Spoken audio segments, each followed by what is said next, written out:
Or good afternoon, ladies and gentlemen. Are you having a good lunch? Yes. Now, the sight of two lawyers on a stage at lunchtime is not meant to give you indigestion, but hopefully to share with you something which will be of interest and help the conversation. So, good afternoon, Professor Lord Robert Mayor, distinguished speakers, guests, ladies and gentlemen. It's terrific to be joining you at the stage, and we'll introduce ourselves personally in just a moment, but for Pinson Masons as a long-time collaborator and supporter and partner of the ICE, it's just great to have this chance to share some thoughts with you today. I'm Vincent Connor. I'm an infrastructure partner with Pinson Masons. I'm Paul Haswell. Now, I'm a technology partner at Pinson Masons, and it's a little bit scary to be a technology partner in a room full of engineers. I don't know how many there've been on this stage, but my job is one of those ones that for years was very uncool. Nobody was really into technology, and all of my work related to outsourcing. But now I believe every single person in this room most likely has a miniature computer in their pockets. Am I right? Don't hold them up. I don't want to. It's not a live concert. Technology is very much becoming part of everything we do. And what we've seen is that it's becoming more of how I'm working with other sectors. So no longer is the technology sector just this narrow focused thing that people don't really worry about. They think, well, these guys, they're sort of cool, put them in the basement. Now it's touching every part of what we do, both as a law firm and in the wider world. Absolutely. However, a really important thing, we have used the word law a couple of times. There is no law in this presentation. I thought you'd say that. But what there is a theme that is very much in keeping with what we've talked about this morning. You've heard the word innovation a lot. You've certainly heard the word technology a lot. And what we're going to talk about hopefully brings these two things together. So the word, Paul, is infratech. Infratech. So in the next 15 minutes, what we're going to share with you is Infratech, the report which was procured last year and issued, the opportunities and the risks for the future for infrastructure and technology. But this came about, let me just say how that came about, Paul, for just a moment.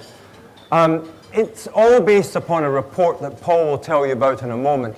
But why a report at all? Because we realized that what he did, or what I did, within Pinson Masons had been in silos for a very long time. We talked together, of course, but we didn't really work together. We didn't look together at what was happening. But increasingly we saw that the infrastructure sector and the technology sector were themselves converging. So we thought it was about time that we converged too. Absolutely. So what about the report? What did we do? Now, the report, which I have in front of me, and I've got some with me if you want a paper copy, but we'll show you at the end how to get an electronic copy, was conducted by us approaching 300 people. So 300 people all across the world, all in senior positions within companies who were in the areas of infrastructure, technology, or investors. Now, of these 300 people, 40% of them say that they're in infrastructure, 40% say they're in technology, and 20% say they're investors. So that means we have a pretty even split. We haven't rigged the results or anything like that. Now, where do they come from? 50% are from the UK, 25%, and this is where they're headquartered, by the way, 50% are from the UK, 25% are from the Middle East, Europe, and Africa, and 25% are from right here in Asia Pacific. Right. But, and this is an important thing before we get into what they said to us, what do we really mean by infratech? Infratech, as a definition, goes this way. Deployment or integration of digital technologies with physical infrastructure to deliver efficient, connected, resilient, and agile assets. Something that produces an asset that responds differently or intelligently to inform, to direct maintenance, use, and delivery. Things which produce data. Things that produce data that bring about interaction and interface. So the kind of censoring work, the MEMS that were being talked about by the President earlier on, very much in that zone. Smart motorway technology, sensors in train tunnels, great resonance with what the President spoke about earlier and what Alan Mann talked about innovation becoming the norm, and what Stephen talked about latterly as the fourth industrial revolution. So much for the build-up. That's a very What did long this report definition. actually say? It's a very, very long definition indeed. Now, let's go on to the findings. And when you get to the report, you will see in the middle a very long summary of findings, but with a very helpful table, which we're going to talk through. We're not going to go through the whole report. We're not going to try and tell you everything that people said. But there were some themes that came out of it. Now, the definition Vincent gave there of infratech was incredibly long. Trusted to two lawyers to come on and say that something means That something. was a short version. What are you talking A about? million words. But ultimately, it comes down to how technology is transforming the infrastructure business and how technology will become a partner or an influence. So let's see what people said. Start zooming in. Now, in case you're wondering, you've probably guessed this already, I'm tech and he's infra tech. And we'll talk through the various findings as we go. Now, I mentioned how technology is becoming a part of everyone's lives. Nobody would be surprised by this. 97% of respondents said that technology is a deciding factor in new infrastructure projects. So that 97% said that the quality of technology and the level of its integration are increasingly decisive in new infrastructure projects. Now, I've seen, when I'm helping my technology clients take part in bids, when they're trying to win new work, that how technology transforms anything becomes a key part of the bid. They have to go to town on what they're going to do, and how this isn't. I'll give an example. I'm going to be probably very rude for the infrastructure lawyers, infrastructure people in the room. Building just a building isn't enough. We don't want some floors and a lift. We want to know how that building works, how it connects to the people inside the building, how we get data relating to that building, and how it's a building of the future, how important technology is. And that is now a decisive factor, and everyone thinks that. So if that is a decisive factor, and if the convergence that we're talking about is happening, that suggests collaboration. And you'll see on the upper part of the right-hand side of this slide what infrastructure firms were saying in the responses. They said in the next 3 years that 53% expected to enter into a joint venture with a technology firm. 53% expected to enter into a PPP that included a tech firm. And 43% expected to create an in-house tech unit or subsidiary. If you take all of that together, quite interesting, and thinking of it in a Hong Kong perspective as much as in an international perspective, you think, well, what does that mean? JVs for what? For only design, build, operate projects? Well, maybe certainly for those, but possibly and almost probably for the range of other more conventional infrastructure projects that we would see. And that last point, very, very interestingly, of course, you can talk about joint ventures and alliances and partnerships, but that latter 43% is talking about self-development of a tech function within the business, which starts to get very, very interesting indeed, Paul. It does. Now, when I saw the infrastructure statistics, I thought that's very, very low. Not many of the infrastructure people want to get involved with technology if it's only 53%.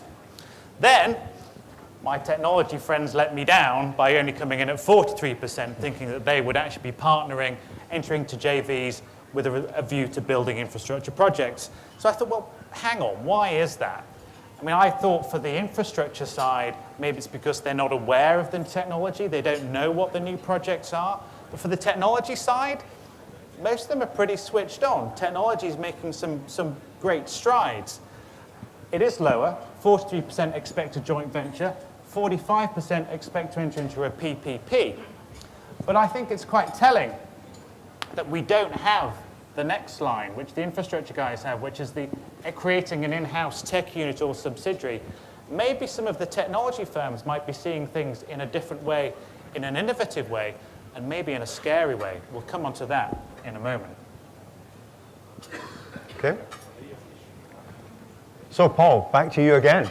Now, one of the key findings, probably one of the main findings in terms of how projects will be transformed is this. wireless technology will be increasingly embedded in future infrastructure projects. So 80% of respondents, regardless of their background, said that wireless networks, including mobile, Internet of Things rather, small cells and mesh networks will be one of the top 3 infrastructure technologies in the next 3 years. Now, this may seem quite simple. People say, well, wireless, everyone relies on wireless technology and wireless networks at the moment. This isn't just Wi-Fi. This isn't making sure the Wi-Fi works in your flat and you can stream Netflix. This is how an entire project works together. This is, imagine if you will, and some of you guys are already working on this, every single element of a project is at all times connected to a wireless network, and the data that it is created is being sent back and forth and in constant contact, allowing all of this, allowing more monitoring, allowing more planning, and the key word really being connectivity. So think of connectivity when you think wireless tech. Don't just think, oh, it's just wireless internet. There is so much more to it than that. Yeah, I think there was a flavour of that in the Chief Executive's comments earlier on, talking about, and indeed Mr. C.K. Hawn's points about some of the projects being rolled out in Hong Kong. And if you think about the massive RDE project at the airport, if you think about the Kai Tak Sports Park, and where technology embedded into that kind of structure brings about data that becomes very, very interesting to the way in which we behave over the lifespan of a concession, it gets really quite interesting. Meanwhile, drawing the value out of projects was a huge part of the response that we got. Infratech projects seek to get more value out of every available asset. And that's got a big resonance, I think, a loud resonance with what has been said already this morning. 45% of infra respondents and 50% of tech respondents saying that flexibility, agility, and optimizing the use of the asset would be their main drivers to get involved in this kind of project.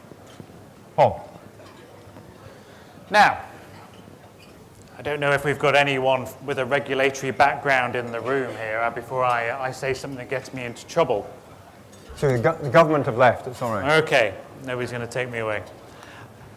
Our respondents, we asked them, what are the barriers? What are the threats to infratech projects succeeding? And they said that the success of infratech depends on information sharing, regulatory support, and access to the right skills. So let's take each of those in turn. 72% of respondents, and this is regardless of background, said that infratech-related knowledge is not adequately shared within the industry. Now think of that as shared between fellow infrastructure businesses, think of it as shared between technology businesses, but ultimately think of it shared between the two. Now that doesn't really surprise me. In fact, I'm surprised that only 72% say that, because that silo mentality which Vincent was talking about still very much exists. That's a problem that we can all solve. However, 41%, which may seem low, but actually it's already too high, say that the regulatory environment should encourage innovation to accelerate the uptake of infratech. Now this means that the regulatory barriers, and I'll give you an example. Anyone who's had any experience as being a technology lawyer or done anything with data will know that if you want to share data, it becomes increasingly complicated depending on the data you're collecting and what you're sharing. So if you've got two companies, if you've got an infrastructure company on this side and a tech company on this side, and you're like, right, we want you to modernize how we deliver a project, the tech company says, right, give me all your data, I'll analyze it. The infrastructure client goes, we've spoken to our lawyers, we can't give you the data, now we don't know what to do. It's a regulatory issue, and it's one that needs to go away. But then the last thing is skills. Now, technology sector. 94% of infrastructure response, 89% of technology respondents said that heightened restrictions on free movement of people is affecting recruitment. Now, don't be misled into thinking that's just a statement on whether people can move between jurisdictions. That's part of it. What it actually comes down to is a skill shortage. So in the technology industry, there is a severe skill shortage. In Hong Kong, it's well known, but globally. And I didn't really appreciate this, but I believe it's worse in the infrastructure side. Well, I'm sure that many in this room, Paul, would say that the infrastructure sector suffers from exactly the same issue.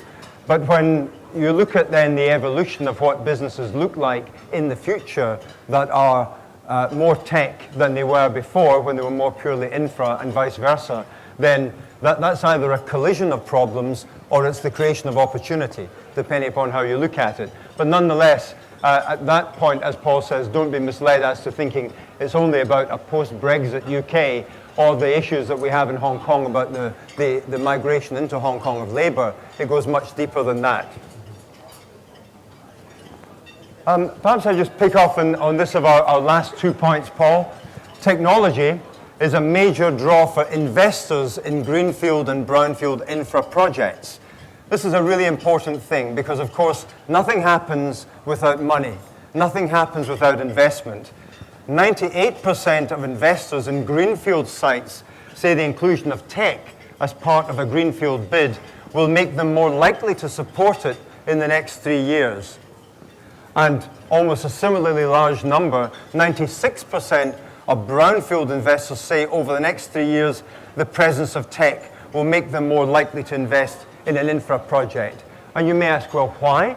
Well, probably this, because the investment in the design, delivery, construction, and running and operation of a project to an investor who in many cases is going to be in for the medium to long term is going to be predicated upon having an ability to ensure that that asset has the inbuilt tech to make sure that it is more reliant, more agile, more sustainable, and more valuable to them in the future.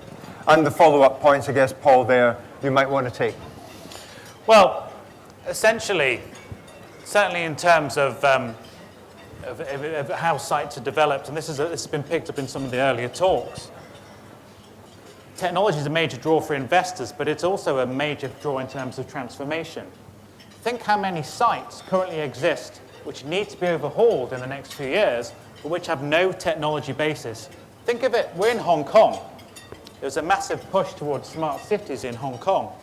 How many of the old buildings, and I know a lot of them are being knocked down, but how many of the old buildings do you think are easy to retrofit to make them smart buildings? And we've been working as technology lawyers with some of the people trying to do this.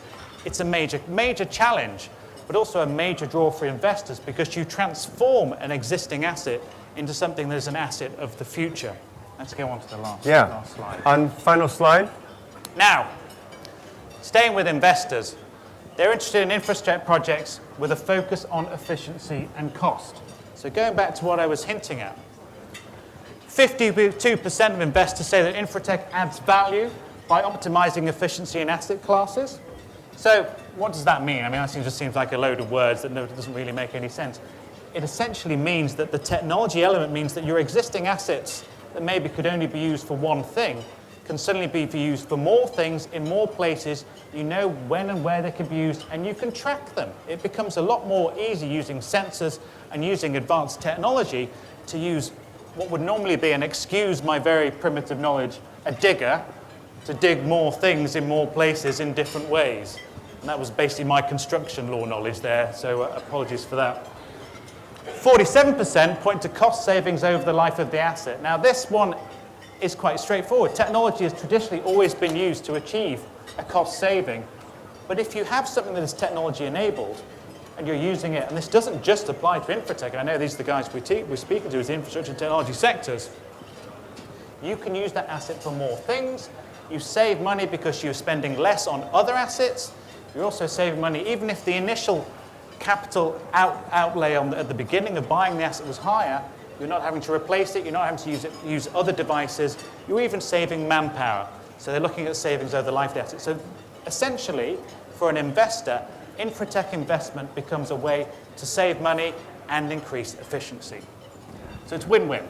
Win-win. A good place to draw our presentation to a close with a few forward-looking thoughts. We promised you in this presentation there would be no law. Have we stuck to that promise? Well, of course, the point is that there will be issues between parties as they engage much more in relation to infratech. But nonetheless, that's a secondary consideration. The question is, are we going to embrace the opportunities that are being brought about by this convergence between the sectors? and if I could kick off with one of our 5 closing thoughts here, I picked up on this earlier, and I'll pass it to Paul in just a moment. If we're looking at complex DBOs, if we're looking at complex projects, yes, in Hong Kong and elsewhere, we are going to see a move away from maybe what we might expect now, the infrastructure party subcontracting tech parts to the technology business. It will become more joint venturing, it will be more like partnering, but Paul, you've got maybe a different enhanced view of what it could be. Yeah.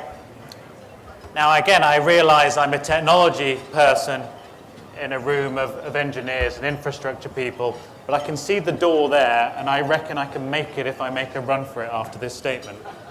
Even you? Even me. Oh, steady. Now, we saw at the very beginning of the presentation that fewer technology clients, fewer technology respondents thought that they would enter into JVs. They would be working with an infrastructure practice, business, whatever. Now, part of that is because traditionally they're used to their traditional subcontracting model, which is fine. But I found from experience that an infrastructure head contractor and a technology subcontractor often don't see eye to eye or speak even moderately the same language. But think of what we've seen with the transformation of technology in the last few years. Think of how the way that all elements of our life has changed. How many people still, unless they're a photography enthusiast, still own a camera? Couple, not many. 3, 4, 5. How many use this for photos instead, their phones? Thank you, more. Proving my point. Okay. Well, what's your prediction? Well, carry on. Think about how retail has changed and now people buy things online through Amazon, technology company. Cameras replaced by a technology company.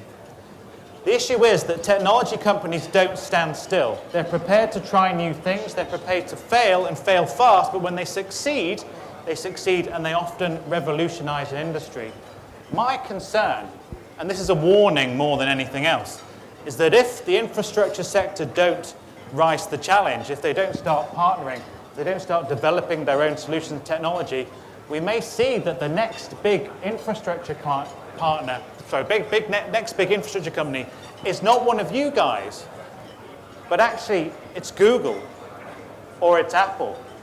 And you may even find that you are their subcontractor rather than it being the other way around. So I don't mean to scare you all over lunch, but I think it's a bit of a call to action.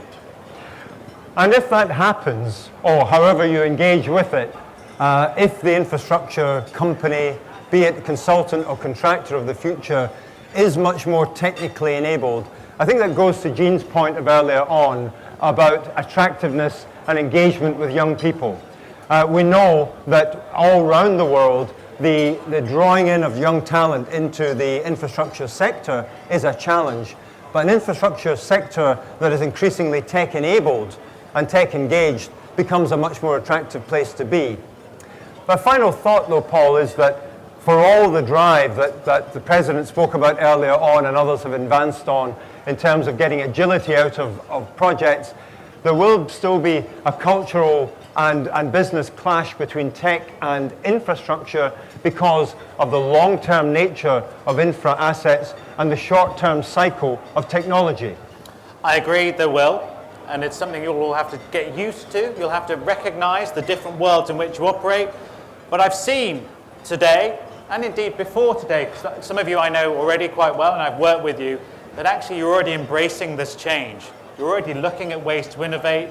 You're already looking at ways to embrace technology. So I mean, this is going to sound a little bit patronizing as a technology partner, but believe me, if I was an infrastructure partner, I'd be useless. I wouldn't even know how to dig a hole, let alone what a digger does. I am very enthusiastic about it, and I'm inspired by it, because I think you're going to see in the next few years, maybe not the next 200 years, I think it'll be a lot quicker than that, a complete revolution to the way that you all operate. Yeah. So just with a closing thought then, it's quite ironic that the technology partner is the one who's brought the paper copies of the report along. I quite like that. As for me, I'll draw your attention to the link which is on the page. I would encourage and urge you to pull down a copy of The Evolution of Infratech. What's the word? Infratech, thank you. We look forward to your feedback on it. And with that, can we thank you for your attention over lunch. We hope you enjoy the rest of lunch. We hope that you enjoy the rest of the summit, which has been terrific so far. And can we just join all those who have said it already? Congratulations to the ICE on 200 years of being a learned institution and leading the way. Thanks very much for having us here today. Thank you. Thank you. Thank you very much, Mr. Connor and Mr. Haswell.